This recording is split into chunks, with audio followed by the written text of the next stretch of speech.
Kamareddy floods, housing board colony మొత్తం కూడా మునిగిపోయింది. మనం చూసాము. Not only Kamareddy, Medak and అట్లాగే నిజామాబాద్. సో రోడ్స్ అన్ని కట్ అయిపోయినాయి. హైవే రోడ్ మీద కూడా ఫుల్ ట్రాఫిక్, వెళ్ళే పరిస్థితి కూడా ఎక్కడా కూడా లేదు. సో ఇది ఇలా ఉంటే చాలా రకరకాలుగా అంటే రేవంత్ రెడ్డి గారు ఏరియల్ సర్వే చేసినారు. అండ్ మంత్రి సీతక్క ఏమంటాంది, ఇక్కడ దిగడానికి కష్టంగా ఉంది, అందుకే రేవంత్ రెడ్డి రాలేదు అని చెప్పి సీతక్క మాట్లాడడము, దానికి కొంతమంది ట్రోల్ చేయడము, ఇవన్నీ నడుస్తూ ఉన్నాయి. సో అందరు ఏమడుగుతున్నారంటే, సరే రేవంత్ రెడ్డి హెలికాప్టర్ పని చేయలేదు, అక్కడ రావడం కష్టంగా ఉంది కదా సీతక్క, మరి నువ్వెట్లా వచ్చినావు? ఇప్పుడు రేవంత్ రెడ్డి రాకపోతే ఆమె ఎట్లా వెళ్ళింది, సీతక్క ఎట్లొచ్చింది అనేది అందరూ ప్రశ్నిస్తూ ఉన్నారు. ఒక పక్క కామారెడ్డి ఎమ్మెల్యే మిస్సింగ్ అని చెప్పి అందరు మాట్లాడుకుంటా ఉన్నారు. ఎక్కడ కూడా కామారెడ్డి ఎమ్మెల్యే జనాల మధ్యలో కనబడలేదు.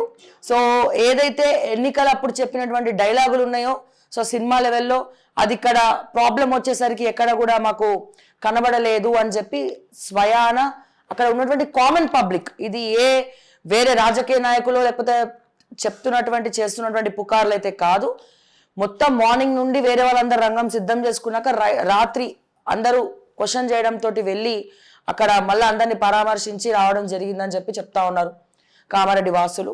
అండ్ అలాగే హౌసింగ్ బోర్డ్ కాలనీ నీట మునిగింది. సో మొత్తం వాళ్ళ ఇళ్ళని కూడా జలమయం బురదమయమైనాయి. బట్ గవర్నమెంట్ వాటిని క్లీన్ చేసి యథాతథంగా ఎలా అయితే ఉందో అదే రకంగా అప్పగిస్తుందా లేదా అనేదే ఒక క్వశ్చన్ మార్క్. సో ఈరోజు మొత్తం కూడా కామారెడ్డిలో మా ఓకే టీవీ టీం మొత్తం కూడా కామారెడ్డిలో పర్యటించబోతోంది. సో అక్కడ వాస్తవాలను అంటే ఏం జరుగుతోంది, ప్రభుత్వం తీసుకున్నటువంటి చర్యలేంటి, సో ప్రభుత్వం అందించేటువంటి సహాయక చర్యలేంటి, సో ఆ తర్వాత అక్కడ నుంచి వీళ్ళు ఎలా వచ్చారు అంటే ఏమంటాము అక్కడ నుంచి ముఖ్యంగా వాళ్ళకి ఆహారం అంటే బ్రేక్ఫాస్ట్ కానీ లంచ్ కానీ డిన్నర్ కానీ సో సురక్షిత ప్రాంతాలకు ఎలా తరలించారు, సో వాళ్ళు నిజంగానే సురక్షితంగా ఉన్నారా, వాళ్ళకేమన్నా మరమ్మతులు చేసుకోవడానికి గవర్నమెంట్ తరపున ఏమైనా ప్రకటించారా, సో ఇవన్నీ విషయాలు తెలుసుకోవడానికి మా ఓకే టీవీ టీం కామారెడ్డిలో ఈ పాటికే కామారెడ్డి కూడా చేరుకొని ఉండొచ్చు. సో మనకి రేపు అంటే ఇవాళ మధ్యాహ్నం వరకు అక్కడ పరిస్థితులన్నీ కూడా తెలుస్తాయి. సో ఇక్కడ ఒక పక్క కామారెడ్డి, మరో పక్క మెదక్ కూడా చాలా ధ్వంసమైంది.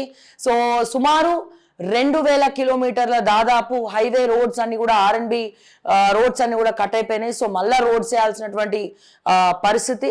సరే రోడ్స్ పక్కన పెడితే రాకపోకలన్నీ బంద్ అవుతాయి, అది వేరే విషయం. కానీ ఇళ్లలో కూడా ఉండే పరిస్థితి అయితే లేదు. సో మళ్ళీ ఇవాళ రేపు కూడా భారీ వర్షాలు అంటున్నారు, మళ్ళీ ఇవాళ కూడా విపరీతమైనటువంటి వర్షం అంటున్నారు. ఇప్పటికే పెద్ద ఎత్తున డ్యామేజ్ అయిపోయింది. మరి దీన్నే ఏ రకంగా ముందరకు తీసుకెళ్లాలని చెప్పి అర్థం కానటువంటి పరిస్థితిలో ముఖ్యమంత్రి రేవంత్ రెడ్డి గారు ఉన్నారు. సో కొంతమంది ఇప్పుడు ఫర్ ఎగ్జాంపుల్ దామోదర రాజనరసింహ గారు ఉన్నారు. దామోదర రాజనరసింహ గారు మెదక్లో మిగిలిన ప్లేస్లలో మొత్తం కూడా పర్యటిస్తున్నారు, గ్రౌండ్ లో ఉన్నారు. ఇక్కడ ముఖ్యమంత్రి రేవంత్ రెడ్డి గారు ఏరియల్ సర్వే అంటే పైనుండి వేసిండు. ఎక్కడైతే కామారెడ్డిలో ఇబ్బందిగా ఉందో కామారెడ్డిలో ఆయన పోటీ చేసినటువంటి వ్యక్తి, మర్చిపోయినా, కామారెడ్డిలో ఇటు ముఖ్యమంత్రిని అటు మాజీ ముఖ్యమంత్రిని ఓడగొట్టినటువంటి ఘనత వెంకటరమణారెడ్డి గారిది. బట్ ఆయన మిస్సింగ్ అని చెప్పి ఒక పక్క ప్రజలు గుస్సా ఉన్నారు. అండ్ అలాగే రేవంత్ రెడ్డి గారు మరి కామారెడ్డి నుంచి కూడా పోటీ చేసినటువంటి వ్యక్తి, మరి అటువంటి వ్యక్తి అట్లీస్ట్ అక్కడ దిగి ఫీల్డ్ విజిట్ చేయలేనటువంటి పరిస్థితి. మరి ఈ సమీక్ష యాక్చువల్గా ఇక్కడికి వచ్చి ముఖ్యమంత్రి జరపాలే, కానీ ముఖ్యమంత్రి హెలికాప్టర్ ఇక్కడ దిగే పరిస్థితి లేదు, అందుకని చెప్పి నేను చేస్తున్నా అని చెప్పి మంత్రి సీతక్క చెప్పడం జరిగింది. అందరు ఏమడుగుతున్నారు, సరే ముఖ్యమంత్రి హెలికాప్టర్ దిగే పరిస్థితి లేదు, ముఖ్యమంత్రి బదులు మీరు చేస్తున్నారు కదా, మరి మీరెట్లా వచ్చినారు కామారెడ్డికి అని ప్రతి ఒక్కరు కూడా సీతక్కని క్వశ్చన్ చేస్తూ ఉన్నారు. అండ్ అట్లాగే ఆబ్వియస్లీ ప్రతిపక్ష నాయకుల సోషల్ మీడియాస్లో విపరీతంగా ట్రోల్ చేస్తూ ఉన్నారు.